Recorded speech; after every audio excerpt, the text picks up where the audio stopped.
Hello everyone, আজকে একটা খুব মিষ্টি কেক বানাবো একটা মিষ্টি মেয়ের জন্য।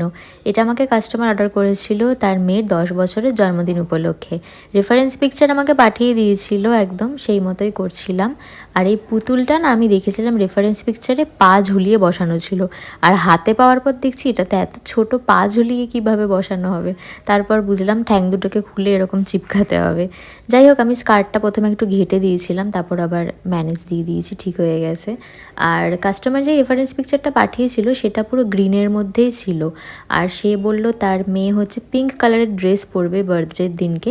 তো আমি সাজেস্ট করলাম তাহলে পিঙ্ক ড্রেস করলেই বেশি ভালো লাগবে। আর তাছাড়াও পিঙ্ক ফ্লাওয়ারগুলো দেওয়ার পর আমার মনে হয় যেন বেশি ফুটছিল, শুধু গ্রিনের মধ্যে হলে এতটা ফুটতো না।